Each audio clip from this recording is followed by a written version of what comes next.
국제정치의 썰들을 걷어들이는 썰거지입니다. 오늘은 국제정치 이론의 하나인 공격적 현실주의 이론에 대하여 이야기 드려보겠습니다. 공격적 현실주의는 시카고 대학의 존 미오샤이머가, 케네스 올츠와 스티븐 월트가 제시한 방어적 현실주의의 대안으로 제안한 이론입니다. 일반적으로 현실주의 패러다임을 공유하는 이론들은 각자 도생의 세계에서 국가의 생존을 중시하는데, 방어적 현실주의와 공격적 현실주의는 이 생존을 어떻게 획득할 것인가에 대한 해법에서 차이를 나타냅니다. 현실주의 패러다임은 생존이 크게 두 가지 방법으로 성취될 수 있다고 보는데, 첫째가 국력을 적대적인 국가의 침략을 무찌를 수 있는 수준까지 신장시키거나 자신을 보호해줄 동맹에 가담하는 것이고, 둘째가 성장하는 잠재적 위협국을 선제 공격하여 생존에 위협이 될 만한 요소를 사전에 제거하는 것입니다. 월츠가 국력을 강조하고 월트가 동맹을 중시하여 전자가 지니는 방어적 성격을 드러내는 반면, 미오샤이머가 제안한 이론은 후자를 중시하고 있다는 점에서 선제적이고 공격적인 성격을 지닙니다.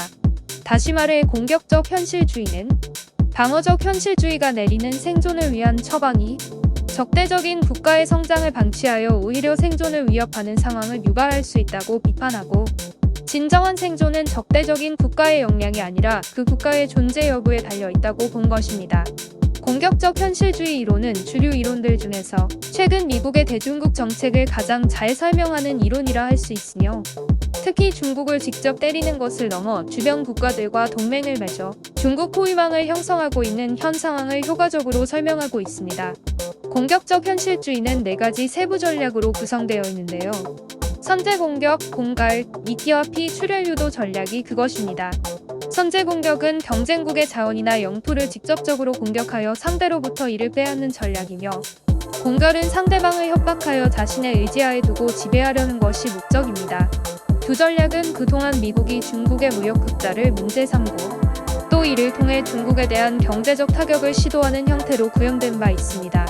한편으로 미끼와 피 전략은 두 이상의 국가를 이간질하여 이들 사이의 갈등을 일으키는 전략이며, 그 옛날 중국이 이이제이라 부르던 전략과 유사한 성격을 가집니다.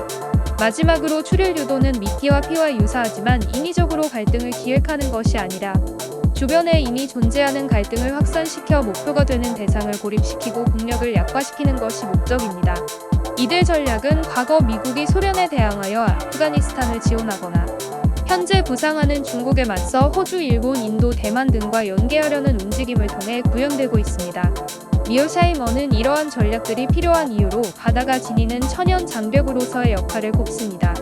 그에 따르면 전쟁의 핵심은 육군이며, 육군은 상대의 수도를 점령하여 전쟁을 실질적으로 끝내는 데 핵심적인 역할을 합니다.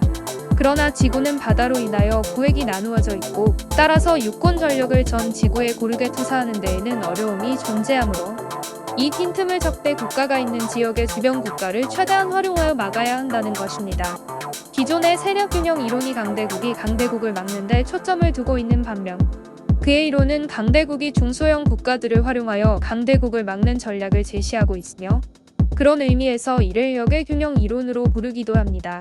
미오샤이머가 자신의 이론을 집대성한 책 강대국 국제정치의 비극을 발매한 2001년은 클린턴 정권이 막을 내리고 부시 행정부가 등장하던 시기로, 여전히 중국에 대한 긍정적인 여론이 존재하였고, 중국과의 전면적인 충돌 자체가 어렵다는 인식이 지배적인 시기였습니다.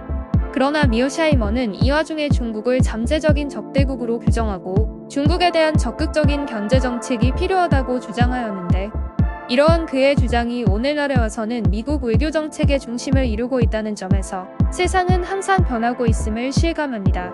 이론은 고정된 영원불멸의 지식이 아니라 시대가 만들어내는 소산이라는 교훈을 다시 한번 되새기며 부족한 영상을 마칩니다. 오늘도 시청해 주셔서 감사합니다.